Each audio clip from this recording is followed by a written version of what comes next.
Hoy nació un hombre, compañeros. Ustedes fueron los que me alertaron de lo valioso que es este hombre. Juan Ignacio Paulino Ramírez Calzada, el nigromante.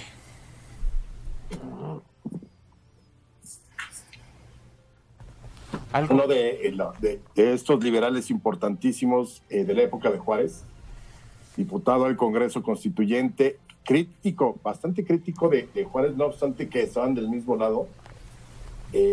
A él se le atribuye esta frase de Dios no existe, que luego retomaría Diego Rivera, creo que en el mural de Sueño de una tarde dominical en la Alameda Central. Ahí la puso y la tuvo que borrar o se la fueron a tachar, ya no me acuerdo cómo estuvo el incidente. Pero es una frase atribuida al nigromante. Fueron varias veces los estudiantes de la universidad, que en aquella época eran muy conservadores, los conejos, fueron a borrar esa frase. Claro, la tachoneaban, pero él la volvía a poner hasta que se convenció que estaba perdiendo tiempo y decidió ponerle nada más discurso de entrada en la Academia del Letrado. Donde dice precisamente eso. Dios no existe, la vida está basada en los seres. Algo así, ¿no? En cada ser vivo. Pero ustedes decían que era muy importante. Pero primero, oye Alejandro, es que me dicen liberal y conservador y yo no sé qué es eso. Dices, este era un liberal. ¿Qué significa que era un liberal que andaba por la calle encuerado o qué? Fíjate que qué bueno que lo mencionas, porque un liberal del siglo XIX, porque ahorita ya está muy manoseado si eres liberal o conservador. Eso. El liberal del siglo XIX básicamente lo que estaba buscando era que la iglesia y el ejército se le quitaran todos los privilegios con los que había venido, más bien que había tenido desde la consumación de la independencia hasta 1855 más o menos. Y la segunda importantísima, que se separara el Estado y la iglesia, porque la iglesia en ese momento era la que se encargaba de toda la esfera social.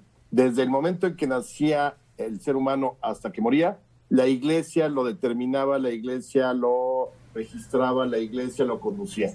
Entonces, los liberales básicamente quieren quitarle fueros y privilegios a la iglesia y al ejército y separar, ya que la iglesia regrese a su misión primitiva que era simplemente salvar almas para los que creyeran. Para los que no, estaba perfecto, pero el Estado tenía que encargarse de el nacimiento, el matrimonio, las defunciones, las sucesiones, es decir, todo lo que hoy regula lo que es prácticamente el registro civil. Y además los liberales también tenían una idea de tratar de construir un mercado interno a través de una economía fuerte sustentada en la distribución de la tierra, es decir, ahí sí muy similar a lo de hoy, ¿no? Que hubiera inversiones, que hubiera infraestructura, y que se destinara parte de ese dinero no a programas sociales porque no eran, en ese momento todavía no había una tendencia a un programa social, sino más bien era construir una economía, y admiraban mucho la economía y la manera en cómo estaba organizada Estados Unidos. Entonces era un hombre estudioso, adelantado a su época, podemos decir. No, fíjate que curiosamente es muy similar a casi todos los liberales de su época. Clase media, hay que decirlo, que es también importante. ¡Ay, ya lo amolaste! Fíjate, porque realmente los movimientos en México, obviamente en la independencia no se podía llamar clase media porque es una categoría que surge después, pero siendo muy simplistas, los criollos que organizan la guerra de independencia es clase media. Los liberales son clase media. ¿A qué me refiero con clase media? Gente que tenía estudios profesionales, podían haber sido abogados, médicos, algunos eran comerciantes, es decir, tenían una cierta preparación. Casi todos provenían de las ciudades, eso también es importante. Y vivían de una manera no desahogada, tenían que chambearle para vivir, pero no estaban mal económicamente. Entonces, eran clase media casi todos, Prieto, el nigromante, Ponciano Arriaga. Quizá algunos podían tener un poquito más.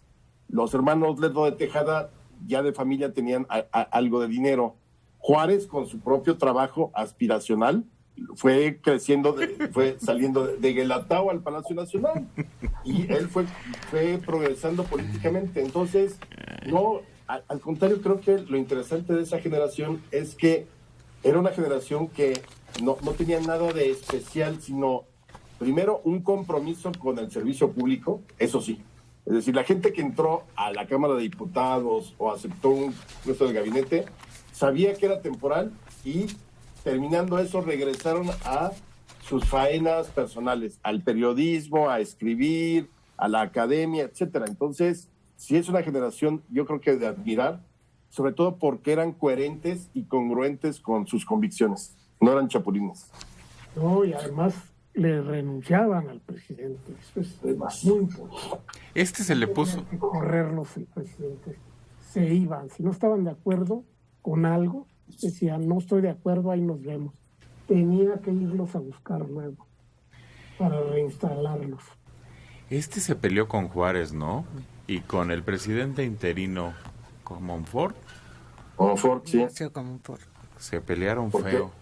Porque Comonfort le decían el medio sí, medio no, porque era muy titubeante. Entonces quería tener a conservadores y a liberales dentro de su gabinete, y evidentemente los liberales como el nigromante o como el propio Juárez decían, es imposible. Melchor Ocampo decía, el problema con el presidente es que quiere darle apretones de manos a todos, y lo que necesita es darle apretones de pescuezo. Todavía aplica. Bueno, claro. ¿Y por qué puedo decir entonces que entre todos estos destacó? ¿Qué obra? ¿Cómo le digo a un niño? El nigromante es importante porque por la labor periodística que hizo, siempre crítica, independientemente de que el presidente fuera conocido suyo en el sentido de haber sido colaborador. Era alguien que respetaba su propia libertad de opinión, la defendió por sobre todas las cosas, y murió defendiendo sus creencias en su cama y todo, pero ni se enriqueció. Era, creo que un prototipo de la honestidad en el servicio público. Creo que esa podría ser el ejemplo como para decir, oye, pues vale la pena conocerlo, sí. ¿Por qué? Porque era un hombre congruente con sus ideas, respetuoso absoluto de la libertad para todos, la libertad de expresión, y además congruente totalmente con lo que él creía. Tenía una revista que se llamaba Don Simplicio, que era muy interesante, muy divertida. Ahí es donde abrieron conciencias. Sí. Porque también dicen que amansó una fortuna de la que no se quedó nada, una vez que abrió los conventos y recogió pinturas, todo ese tipo de mobiliario que guardaban ellos, ¿no? Y lo mandó a San Carlos. Sí. Sin quedarse con nada. Nada. Bueno, pues entonces, ya que están en eso, explíquenme, porque ayer López Obrador dijo que esta clase media está formada en el neoliberalismo o neoporfirismo. Pero eso no existe. Que por eso somos muy individualistas. No, pero no es individualista, es muy solidaria la clase media. Es todo lo contrario. Porque lo que dijo Alejandro ahorita es todo lo contrario, tal cual, Mario. Claro. Siempre. No, y sí, en efecto, era... de hecho, no ha habido nadie en la política mexicana importante que no haya surgido de alguna forma de la clase media. Algunos fueron, sí, de origen campesino, y muy pocos de origen proletario, pero la enorme mayoría de políticos en toda la época eran de la clase media, ya que, insisto, la clase media es la única que puede analizar la situación en que vive y tomar decisiones, y se informa y lee periódicos, revistas, las publica. Entonces, esa es la gran diferencia entre, digamos, la clase proletaria, que tiene que depender de sus líderes, de algún líder que bien intencionado que lo haga, ¿no? Pero la clase media, en efecto, pues es el motor del desarrollo intelectual del país. y científico y de todo tipo, ¿no? Alejandro. No, pero yo creo que ahí el presidente confunde la gimnasia con la magnesia, porque él quiere una sociedad distinta, digamos, incluyendo desde luego la clase media, pero a partir de sus ideas cristianas y de solidaridad, de misericordia y todo lo que pregona como si fuera pastor más que presidente, porque la clase media se ha movido en todos los sistemas, en todos los modelos económicos, porque la clase media tiene que vivir. Es decir, tú puedes analizar la clase media en la época del milagro mexicano, es decir, con Adolfo López Mateo, Ruiz Cortines, y se tuvo que adaptar a ese modelo para poder sostener a la familia, la educación de los hijos, la educación superior, todo lo que significa para la clase media, digamos, el sustento y la manera en cómo tratan de escalar socialmente, que eso es algo normal en todas las clases medias del mundo desde que hay clase media ya propiamente dicha.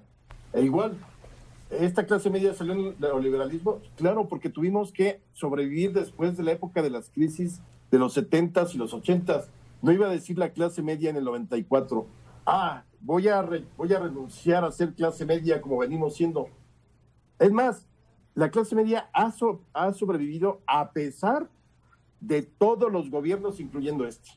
Te las ingenias, sobreviviste a la crisis del 82, a la inflación de 1987, que fue del 167%, al error de diciembre de 1994, sobrevivimos al Fobaproa, sobrevivimos a todo lo que han dilapidado las clases políticas desde hace tiempo. O sea, nos deberían dar un premio, porque al final la clase media es la que más paga impuestos, no directos, porque directos todos los pagamos, pero es la que más declara, la que presenta sus declaraciones. O sea, en serio que creo que aquí está tan enojado el presidente que está golpeando al núcleo que le dio el triunfo en el 18, porque acuérdense que la base dura de Morena son cerca de 20 millones de votos. Hubo 10 millones más de gente, y lo vimos en las elecciones pasadas, de clase media que le dio el beneficio de la duda y que ahora en el 21, al menos en la Ciudad de México, se lo quitó. Bueno, y hay que recordar que es precisamente la clase media la que, sobre todo a partir del movimiento del 68 y otras pugnas políticas, empieza a informarse porque es en la capital donde surgen medios de izquierda críticos, empezando por el Excelsior de Scherer, siguiendo por el 1+1, el Proceso, luego la Jornada, y se vuelven material de lectura cotidiana de la clase media en el país, no de la clase obrera ni de la clase campesina. Y por ello, a partir de 1988 hasta esta última elección, la izquierda que movía la clase media votaba por la clase media, votaba por la izquierda en esta capital. Era la gran diferencia con las clases medias de otras ciudades, donde ahora la irrupción de Morena implica algo nuevo, algo totalmente distinto a lo que están acostumbrados y de lo que están hartos. O sea, la clave del éxito de Morena en los estados es que viene a sustituir a gobiernos priistas y panistas que pues no dieron el ancho. Oigan. Es también el surgimiento de los independientes y del movimiento ciudadano. Oigan, antes de que avancen, ustedes dijeron la clase media propiamente dicha. ¿Qué es la clase media? Bueno, no es una construcción sociológica, sino más bien periodística, publicitaria. Porque para los sociólogos y para los estudiosos es una variante de la burguesía, la pequeña burguesía. Pero es la pequeña burguesía dueña de pequeños negocios y que sirve en los mandos de las empresas. No es precisamente proletaria, y que también sirve en buena parte a los cuadros gobernantes en la autoridad. Esa es la clase media, la burocracia nutre a la clase media. Pero ya me quedé igual. Suponer que está influido por los medios, pues sí, en el sentido de que los medios se vuelven un altavoz de lo que dice el presidente y de lo que hace el presidente. No, pero otra vez, ¿cómo sé yo si soy clase media? ¿Qué es clase media? ¿Cómo distingo la clase media? ¿Cómo la percibo? ¿Cómo la detecto? ¿Cómo sé que estoy o que no estoy en ella? Por el ingreso, sobre todo. La lana que entra al hogar. Sí, pero también es una actitud de aprovechar los beneficios de la civilización. Es decir, las artes, la cinematografía, la información, las comunicaciones, el transporte, las propias vacaciones recreativas, todo eso es una característica de la clase media, es una actitud, porque hay personas que son de la clase humilde o del proletariado que no tienen las aspiraciones de la clase media. Entonces si hay en zonas distintas a las de la clase media. Entonces si hay aspiracionismo en la clase media. Pues hay un nivel cultural importante. Hay una concientización de lo que es el mundo, de lo que existe en el mundo, de las características de la cultura, el espectáculo, la ciencia, el entretenimiento. Eso es una característica de la clase media. No vive en una marginación, en ese submundo de los espectáculos deplorables en que vive buena parte del proletariado, ¿no?